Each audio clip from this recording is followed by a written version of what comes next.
आप सभी का एग्जाम नगरी के यूट्यूब स्टडी प्लेटफॉर्म में स्वागत है। जैसा कि आपके लिए रोज के रोज एक नई वीडियो श्रृंखला, इंपॉर्टेंट श्रृंखला जो आपके एग्जाम में आपके लिए लाभकारी होगी, आपको अच्छे नंबर प्राप्त करवाएगी। ठीक है, तो कल हमने 45 तक हमने किया था, ये 46 आपको हमने होमवर्क में दिया था। आप लोगों ने कमेंट बॉक्स में अभी तक कमेंट किया नहीं। जो आपको क्वेश्चन दिए जाते हैं, आप होमवर्क के क्वेश्चन आप यूट्यूब कमेंट बॉक्स में उनके आंसर जरूर करिए। उसके बाद नेक्स्ट वीडियो जब आएगी उस पर मैं उसका राइट आंसर जरूर बता दूंगा आपको। तो जैसे आप भाई बहन हमारे इस वीडियो को पहली बार देख रहे हैं, वो लोग इस चैनल को सब्सक्राइब कर लें, फिर ऊपर बेल आइकन दबा दें, जिससे आपको क्लासेस निरंतर मिलती रहेंगी। और हमारे जो पुराने भाई बहन जो इससे जुड़े हुए हैं, वो चैनल को लाइक करें, सब्सक्राइब करवाएं और शेयर करें। देखिए, एग्जाम नगरी ने ठाना है आपको सफलता दिलाना, ये हमारा मोटिव है। ठीक है, हमारा स्लोगन है, और वो भी निःशुल्क। जो भी क्लासें होंगी निःशुल्क होंगी। अभी सभी भाई बहनों के लिए हमने फिर से एक बहुत ही अच्छा एक और बैच लेकर आ रहा है, वो भी निःशुल्क सी टेट। आज शाम 7 बजे 7 PM आज शाम 7 बजे सी टेट के CDP प्लस EVS के क्वेश्चन स्टार्ट होंगे, जो आपको एग्ज़ाम में सफलता दिलाएंगे। और इतने क्वेश्चन मॉक टेस्ट हम करवा देंगे कि आपको CDP प्लस EVS और हिंदी आपको यही हिंदी काम कर जाएगी। ठीक है, तो आपका बहुत अच्छा एग्ज़ाम में पास करने के लिए, गेन करने के बहुत ही बढ़िया नंबर से आप सीटेट उत्तीर्ण होंगे। तो शाम 7 बजे आप सभी भाई बहन इसी चैनल में एक क्लास होगी। सभी भाई बहन जुड़े, चैनल को शेयर करें, लाइक करें, सब्सक्राइब कराएं। ठीक है, उसके साथ साथ मैं आपको और बता देता हूँ, जो हमारे नए भाई बहन देख रहे हैं चैनल को, उनके लिए मैंने प्लेलिस्ट पहले से बना दी है।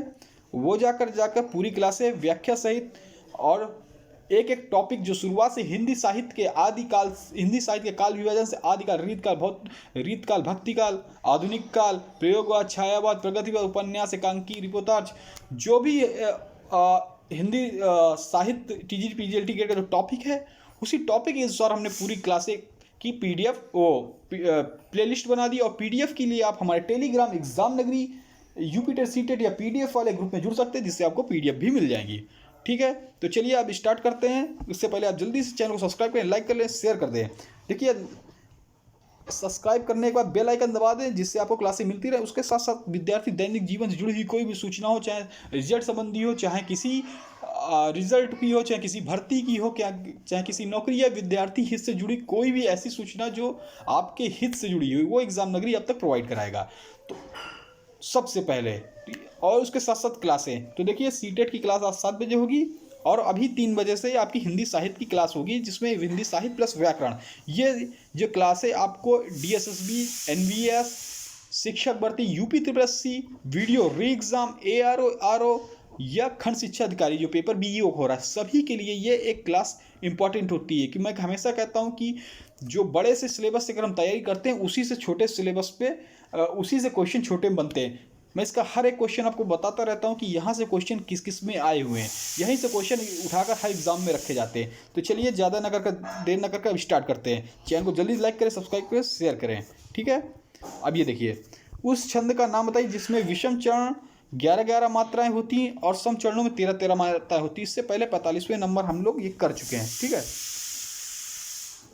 तो हमको बताना है किस चरणों में 11-11 मात्राएं विषम चरण में और सम चरणों में 13-13 मात्राएं होती हैं। चौपाई, दोहा, सोठा, रोला। तो देखिए, मैं आपको बता दूं कैसे विषम चरण होते हैं, कैसे सम चरण होते हैं। मात्राएं एक सिंगल लाइन होती है, एक गुरु की होती है, इसको 2 मात्राएं पढ़ी जाती है, इसको 1 पढ़ी जाती है। ठीक है, उसके साथ साथ 1 2 3 4 ऐसे कर चरण होते हैं। तो जो पहली तीसरी है ये हमारी विषम चरण है, और दूसरी चौथी हमारी सम चरण है। इन्हीं से हम लोग मात्राएं निकाल लेते हैं। अब आपको ये कभी नहीं भूलेगा। ठीक है, तो अगर ये पूछा जाए ये कौन सा है, चौपाई है, दोहा है, सोल्ठा है, रोला है, 46 का अगर आपको आता है तो आप हमारे YouTube के कमेंट बॉक्स में कमेंट कर सकते हैं। तो देखिए, ये हमारा सोल्ठा है। इसके विषम चरण में 11-11 मात्रा और सम चरण में 13-13 मात्रा होती हैं। चलिए, मंगल भवन अमंगल हारी, हरम नाथ मम संकट भारी। देखिए, आपको मैंने कहा था कि व्याकरण आपकी हम स्टार्ट कर देंगे प्रैक्टिस सेट में, वैसे ही हम प्रैक्टिस सेट में हमने व्याकरण स्टार्ट कर दिया है।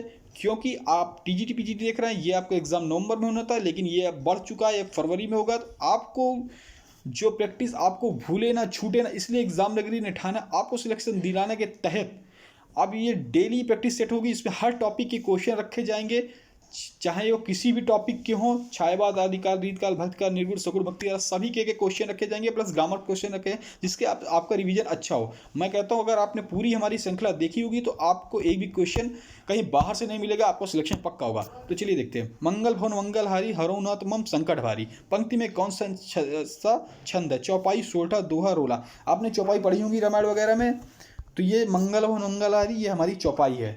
ठीक है, चलिए। भारतेन जी का निवास स्थान कहाँ था? आगरा, काशी, प्रयाग, दिल्ली। अगर आपको आता है तो 48 का ABCD करके ऑप्शन दे सकते हैं, या फिर आप 48 का काशी, दिल्ली, प्रयाग ऐसे लिख कर भी दे सकते हैं। आपको 1 सेकंड का टाइम मिलते हैं, तब तक सब्सक्राइब कर लीजिए और ऑप्शन दे दीजिए। देखिए, भारतेन हरिश्चंद्र जी का जो जन्म निवास स्थान था ये काशी में था। भारतेन हरिश्चंद्र जी ने किस पत्रिका का संपादन किया था? ये कमेंट बॉक्स में कमेंट करिए। अनिल का सही अर्थ बताइए। देखिए, पवन अग्नि, B धरती आकाश, C आग हवा, या D इनमें से कोई नहीं। ये आपको बताना है। 49 का अगर आपको आता है तो कमेंट बॉक्स में कमेंट कर दिए 49 का ABCD। देखिए, अनिल माने आग होता है, अनिल माने हवा होता है। आपका C नंबर सही हो जाएगा। चलिए, निम्नलिखित में कौन सा शब्द अंग्रेजी का नहीं है? अपील, कापी, रेल, या इनमें से कोई नहीं।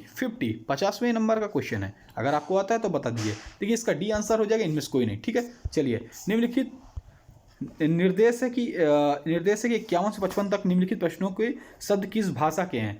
बहुत बढ़िया। आपका देखिए यहाँ से बहुत अच्छी प्रैक्टिस हो जाएगी कि किस भाषा की कौन सा शब्द है। देखिए, दरबार दिया है। दरबार शब्द अरबी, फारसी, तुर्की, हिंदी किस शब्द का है? तो देखिए, मैंने आपको हमेशा बताया था कि आपको दरबार है। अगर आपको होता है 51 के ABC कर आप कमेंट बॉक्स में कमेंट सकते हैं। तो देखिए, दरबार जो आपका ये फारसी शब्द का है। देखिए, कभी हिंदी पूछ ले, हिंदी किस भाषा का शब्द है? तो ये आपका सुपर टेट में आया था, स्टेट में आया था। कौन सा? 69,000 के क्वेश्चन में आता है हिंदी किस भाषा का शब्द है? तो हिंदी भी फारसी भाषा का शब्द है। हिंदी जो शब्द है, भाषा नहीं, हिंदी शब्द किस भाषा का शब्द है? तो फारसी भाषा का शब्द है। चलिए और आगे बढ़ते हैं। किस्मत किस भाषा है? हिंदुस्तान, ये तीनों फारसी भाषा शब्द है। किस्मत किस भाषा शब्द है? हिंदी, अरबी, फारसी, पुर्तगाली। 52 नंबर का अगर आपको आता है कमेंट बॉक्स में कमेंट कर सकते हैं। 52। तो देखिए, किस्मत शब्द जो है ये अरबी भाषा का शब्द है। सरदार शब्द किस भाषा का है? अरबी, हिंदी, तुर्की, फारसी। अगर आपको आता है तो मैं आपको 1 सेकंड का टाइम देता हूँ, 2 सेकंड ले लीजिए, लेकिन कमेंट बॉक्स में कमेंट जरूर कर दें। 53 ABCD कर आप कमेंट बॉक्स से कमेंट कर सकते हैं, जल्दी कमेंट करिए। देखिए, सरदार ये फारसी भाषा का शब्द है। Rickshaw, very most important question. ये क्वेश्चन आपका UP SSSC प्लस शिक्षक भर्ती स्टेट या UP टेट में कई बार ये क्वेश्चन पूछा गया है। देखिए, मैं कहता हूँ ना, यहीं से क्वेश्चन उठाकर हर एग्जाम पूछे। इसीलिए अगर आप इसको पढ़ ले रहे हैं हिंदी सब्जेक्ट, तो आपका चाहे CTET, UP टेट हो, BO RO हो, या कोई भी ऐसा एग्जाम हो, वीडियो एग्जाम, आप सभी में आपको सफलता मिल जाएगी। ठीक है, तो चलिए। रिक्शा 54 अगर आपको आता है कमेंट बॉक्स में कमेंट कर दें। 54 को आपको कमेंट करना है। देखिए, रिक्शा शब्द ये जापानी भाषा का है। सायोनारा ये भी जापानी भाषा का है। अगर कहीं आ जाए चाय, चीनी, ये सब चीनी भाषा का शब्द है। चलिए, अंग्रेज किस भाषा का शब्द है? फ्रेंच भाषा का। अंग्रेज बहुत पूछा गया, अंग्रेज किस भाषा का है? फ्रेंच भाषा का। चलिए, कूपन शब्द किस भाषा का है? अंग्रेजी भाषा, फ्रेंच भाषा, पुर्तगाली, हिंदी। 55 नंबर अगर आपको आता है तो कमेंट बॉक्स में कमेंट कर दीजिए। कूपन जो है ये आपकी फ्रेंच भाषा का शब्द है। 56 को देखते हैं। निम्नलिखित में से कौन सा कथन असत्य है? तद्भव शब्द के विकृत रूप हैं। तद्भव शब्द तत्सम के विकृत रूप हैं। रूढ़ शब्दों की कोई उत्पत्ति नहीं होती। योग रूढ़ शब्द अविकारी होते हैं। 2 भाषाओं को मिले बने शब्द को संकर कहते हैं। देखिए, इसमें असत्य कथन पूछा गया है, तो इसका एक बहुत अच्छा होता है कि पहले हम लोग सत्य कथन ढूंढ लें, असत्य ऑटोमेटिक मिल जाएगा। अगर आपको आता है तो 56 का ABCD कर आप ऑप्शन दे सकते हैं। देखिए, तद्भव तत्सम के विकृत रूप होते हैं। देखिए, ये सही है। तद्भव शब्द के विकृत रूप होते, ये सही है। रूढ़ शब्द की कोई उत्पत्ति नहीं होती, ये भी सही है। योग रूढ़ शब्द आविकारी शब्द होते हैं, ये गलत है। और 2 भाषाओं को मिलकर सब संकर होते हैं। जैसे लाठी चार्ज, लाठी प्लस चार्ज, ये संकर होते हैं। तो ये आपके 3 सही हैं और ये आपका गलत है। यही आपका आंसर हो जाएगा, सी आंसर। चलिए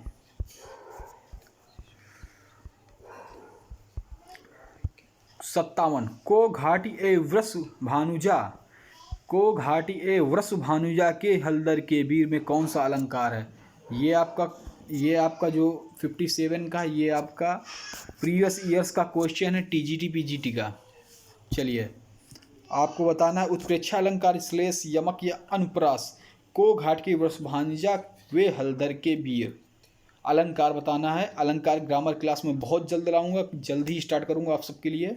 57 अगर आपको आता है तो आप ABCD कर आप ऑप्शन दे सकते हैं। भैया ये श्लेष अलंकार का है, पिछली बार आ भी चुका है, ये क्वेश्चन आ भी चुका है।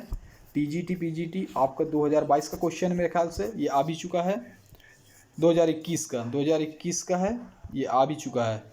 श्लेष अलंकार मतलब एक शब्द में चिपका हुआ, एक शब्द में कई शब्द चिपके हुए होते, वो श्लेष अलंकार होते। चलिए निम्नलिखित में से किस शब्द का वचन नहीं बदलता?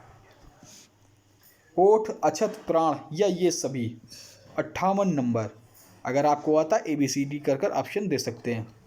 तो भैया ये सभी, ओठ का भी वचन नहीं बदलता, अछत का भी नहीं बदलता, प्राण का भी नहीं बदलता, ये सभी राइट आंसर सही हैं।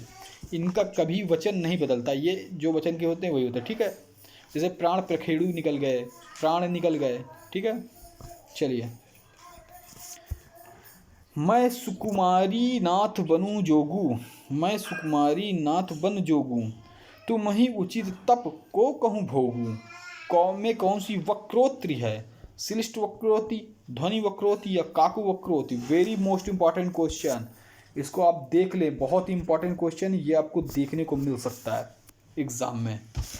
59 अगर आपको आता है तो कमेंट बॉक्स में कमेंट कर सकते हैं ABCD कर। तो देखिए इसका आंसर जो है 59 का, इसमें काकु वक्रोक्ति है। ठीक है, सी आंसर। मीठा भाववाचक संज्ञा क्या होगी? तो मीठा, आपको भाववाचक संज्ञा पता होगा जिसमें हम प्रत्यय लगा देते हैं। ठीक है, वो भाववाचक संज्ञा बन जाती हैं। मीठा 60, A मिठाई, B मिठास, C मिठाई या मिट्ठू 60 का अगर आपको आता है तो कमेंट बॉक्स में आप कमेंट कर सकते हैं। तो देखिए भाववाचक संज्ञा कौन सी है? मीठा की है, मिठास, जिसमें मीठा, ठीक है, मीठा की भाववाचक संख्या का मतलब मिठाई नहीं बनेगी, मिठास, मतलब किसी चीज़ को अंदर से अनुभूति हो रही है, अरे बहुत मिठास मिठाई है, मिठाई तो मिठाई है, मिठास एक अंदर से अनुभूति हो रही है कि बहुत अच्छी मिठास इसकी। ठीक है, ये हमारी भाववाचक संज्ञा है। तो यहाँ का सेक्शन यहाँ से समाप्त होते हैं। 60 नंबर से कल 61 नंबर स्टार्ट होगा। इसका आंसर आप लोग देख ले, 61 नंबर ये आपका होमवर्क क्वेश्चन मैं दे रहा हूँ। HW आपके यूट्यूब के कमेंट बॉक्स में कमेंट करेंगे, पुल्लिंग स्त्रीलिंग में कौन सा विषम संयोजन है? तरुण तनुजा A, B छात्र छात्रा, C ताऊ ताऊ ताऊ ताई या पूज पूजिया। अगर इसका आपको HW होमवर्क है, आप हमारे YouTube के कमेंट बॉक्स में कमेंट कर दीजिएगा। कल इसका हम राइट आंसर बता देंगे। जो भी हमारे नए व्यूअर देख रहे हैं चैनल को जल्दी सब्सक्राइब कर, लाइक कर, शेयर कर दे, बेल आइकन दबा दें जिससे आपको क्लास मिलती रहे। धन्यवाद।